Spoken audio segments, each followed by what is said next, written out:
Magandang gabi po sa inyong lahat. O magandang hapon o magandang umaga sa mga sulok po ng daigdig. Ito, magluluto po tayo ng ating sinigang. Magsisinigang naman tayo. Paminsan-minsan titikim tayo ng ating baboy. Ayan. Gagayan po tayo ng baboy. Isisigang natin para 2 weeks na tayo hindi nakakatikim ng sinigang. Magsisigang naman tayo para baka sana ating pero okay na to. Ayan ang ating isisigang. Dito tayo. Ito ang ating ilalagyan. Yan ang ating isisigang. At para makita nyo kung anong sahog ng sinigang, ang ating sahog sa sinigang ay ito lang. Magluluto na tayo ng maaga kasi para mamaya kakain na lang si trabahador. Ayan, magsisigang tayo. Sinigang. Masarap kasi ang sinigang ngayon pagka medyo malamig-lamig. Magsisigang tayo.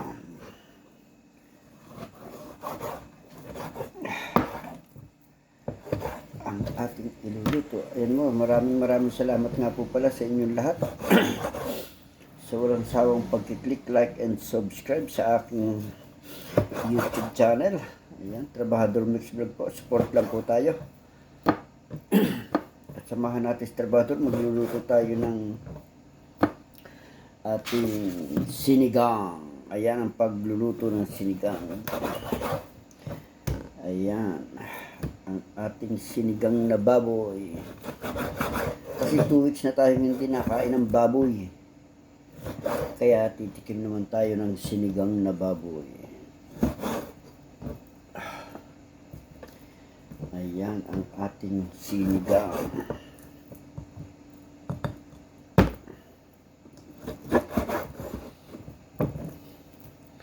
Magsisinigang po tayo.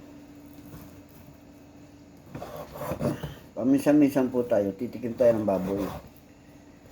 Huwag naman aaraw-arawin natin. Ayan ang ating pangsigang. Okay, ito ang ating pangsigang. Ayan, at ito naman ang ating ihahalo. Lalagyan natin siya ng ito ang ating ihahalo.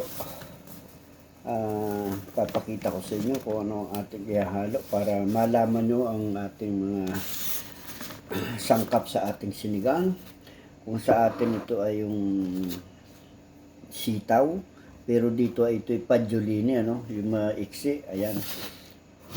Ayan, ito ang ating ihahalo. Puputol-putulin natin. Alsin muna natin ang mga nasa dulo. Ayan.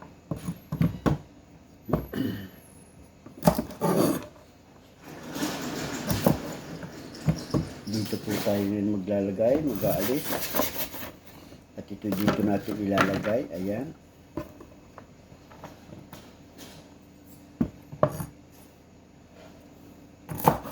At shout out nga po pala sa inyo dyan lahat, sa mga taga-Playat, taga-Papandayan, Mataas na Bayan. Maraming salamat po sa inyo lahat. Sa walang sawang pagkiklik, like, and subscribe sa aking YouTube channel. Iluluto natin ito lahat, ilalagay natin lahat ng ating sahog. Ayan ang ating ilalagay ngayon. Ito. Masarap kasi sa sinigang ay itong ating padjolini. At lalagyan natin siya ng lalagyan natin po siya ng sili. Kung tawagin dito ang sili ay yung siling maiksi, pero siya yung dolce. Dolce, ibig sabihin matamis. Hindi naman matamis siya. Hindi kaya sinabing dolce, medyo hindi siya manghang. Ayan ang ating ilalagay.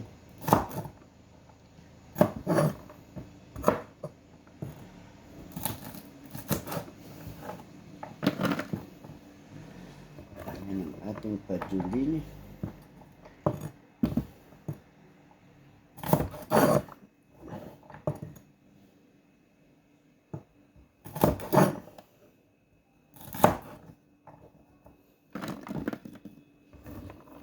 Masarap kasi ito eh. At saka ito, sariwan-sariwa ang pagkabili. Kabibili ko lang ng gulay na ito.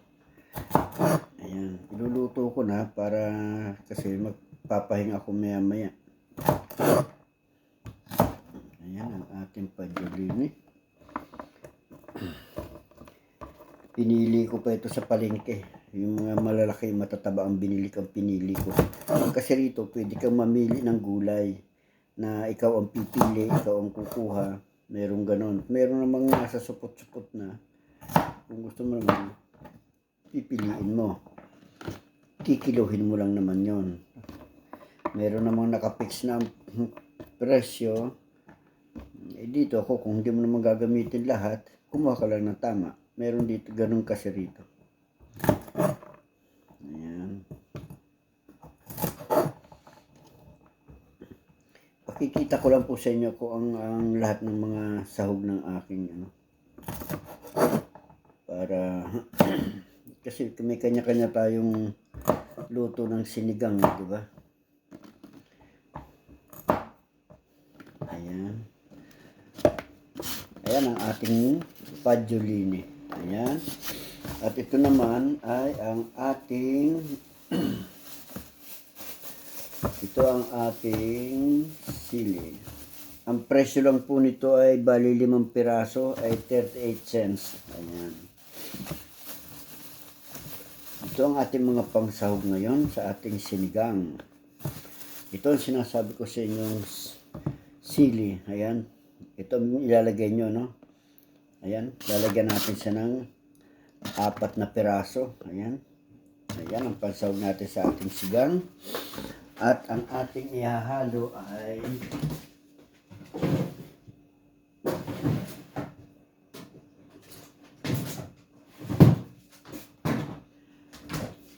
lalagyan po natin siya mga katrabador ng isang talong. Ayan po ang ating mga menu sa ating sinigang ngayong araw na to. Ayan. Napakalaki ng talong dito, oh. Ganito ang mga talong dito sa lalaki. Ayan. Okay, ay ito ang ating mga napakalaki ng talong, oh. Ayan.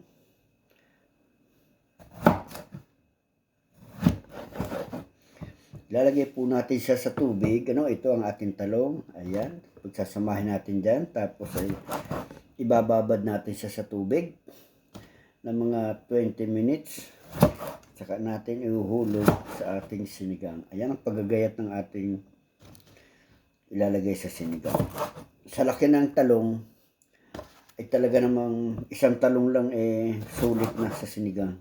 Ayan. Ayan ang ating talong. Ayan.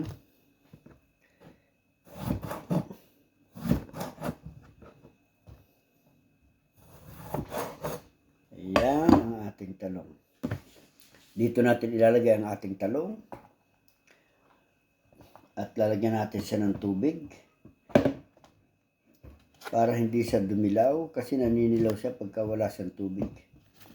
Ayan. Okay. At isasama na rin natin ang ating sili, ano?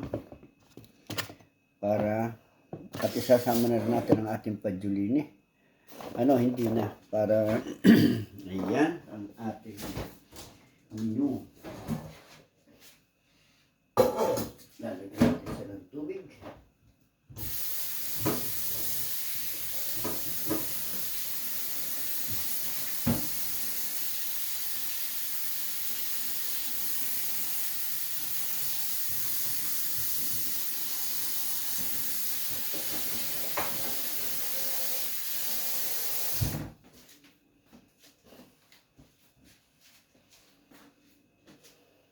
At ang ating ilalagay ay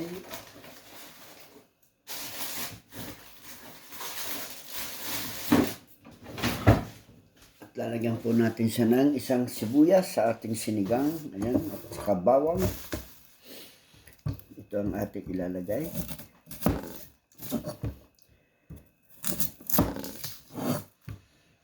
Ayan ang ating mga menu. At ang ilalagay po natin ay ang limon. Limone. Dito ay ano yung lemon. Kung tawagin dito yung lemon na yung malalaki, sa atin ay kalamansi kasi. Dito lemon. Ayan.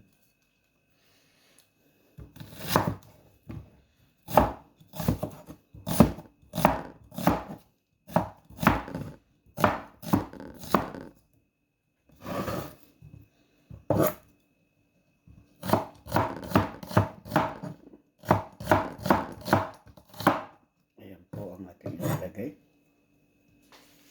Okay. At hugasan natin ang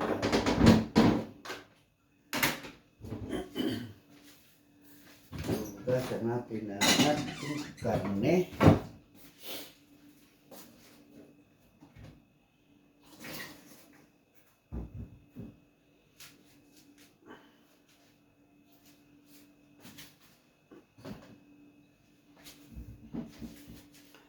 Ayan, hugasan natin ang ating karne ng mahugas na hugas para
magluluto na tayo at ilalagay na natin ito sa isasangkot sa natin ang ating karne.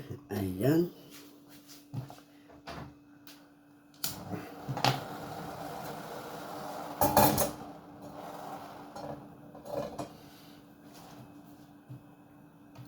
Ayan ang ating karne at lalagyan natin ng konting olyo, olive oil, at igigisa natin kunti lang. Ganyan ang pagluluto ng sinigang.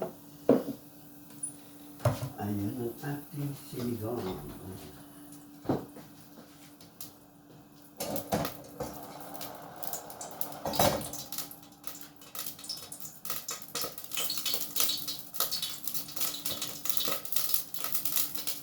Ilagay na po natin ang ating sibuyas. Ayan. At bawang.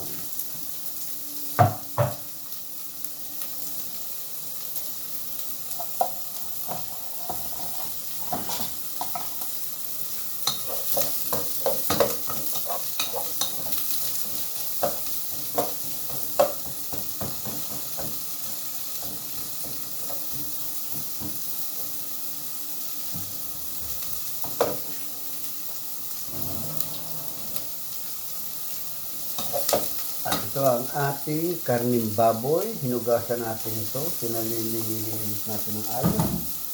Ayan. Isasangkot sa natin muna ito.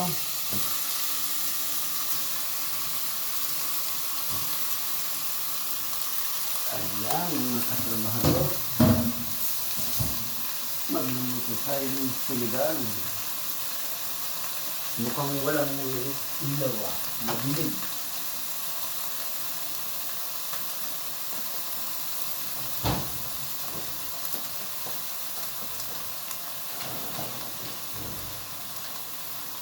Ayan, kitang-kita.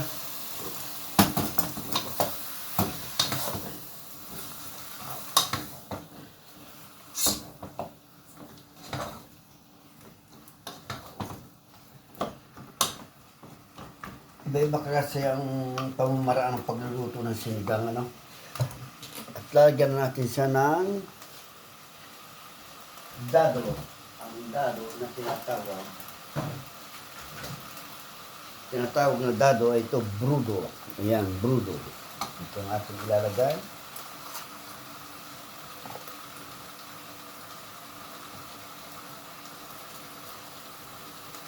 Ayan, brudo.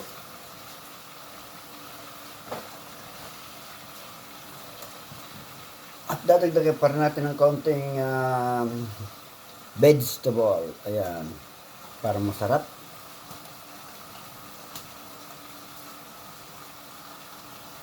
Ayan. At lalagyan po natin siya ng pepenero, pamienta. Ayan. At lalagyan na rin po natin ng sali. Ayan. Lagyan natin ng sali. Dagdagan natin para malasa ang karne. Tapos lalagyan naman natin tumamay ng tubig. Ayan.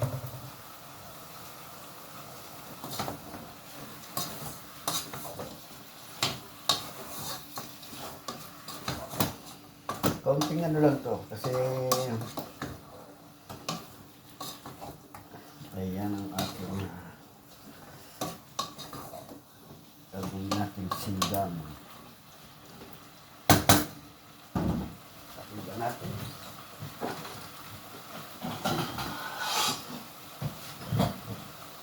Ito po ang ating taklob ng ating kaldero. Ayan, meron po siyang pasingawan. May ano pa. Ayan. Okay.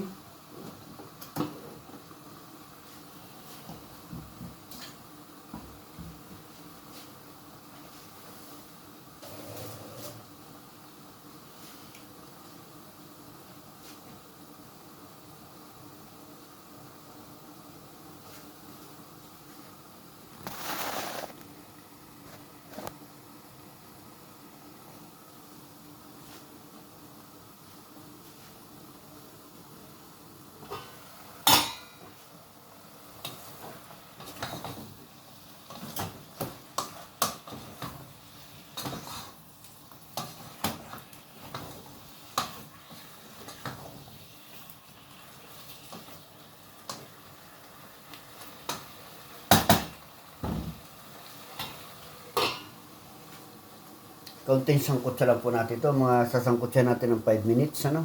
Para maano lang yun sa kanyang dugo. Ngayon, pagka medyo brown na ang ating karne, saka natin lalagyan ng mga 4 na basong tubig, no? At pagkulo, saka natin ilalagay ang ating sitaw. Unahin natin ang sitaw kasi medyo matigas-tigas ang sitaw. Padalawa ay talong. Panghuli na ang ating sili, no? Yan ang ating sinigang. At ang ating ilalagay ay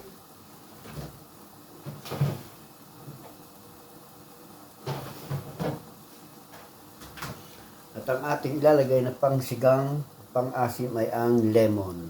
Yan, lemon. Mga 1.5 lemon ang ating ilalagay. Yan.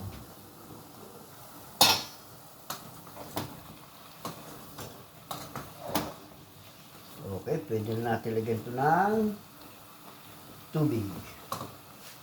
Okay, lagyan natin siya ng tubig.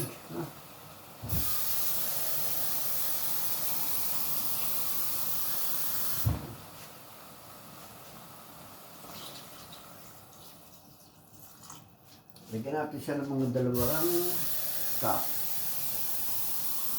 Katumbas nito ay 4 glasses.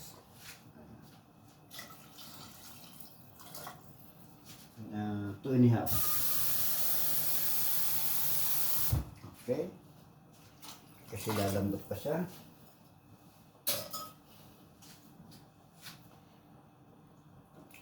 At pagkulo natin yan, mga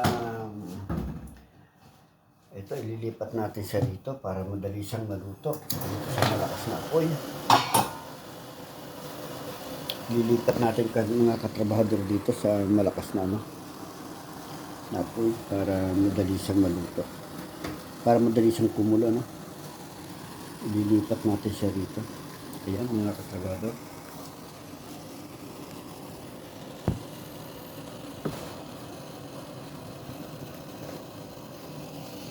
Ililipat natin siya rito ngayon. Ayan. Takbo ba natin?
Ayun lang mga katrabahador, no? At ipipakita ko lang sa inyo. Ayan, pagkulo niya, huhulog na natin ang ating gulay. Ayan lang po mga katrabahador. Siguro nakita niyo na ako kung ang mga sahog. No? Okay, maraming salamat po at God bless po muli sa inyo lahat. At ingat po tayo palagi. Bye-bye.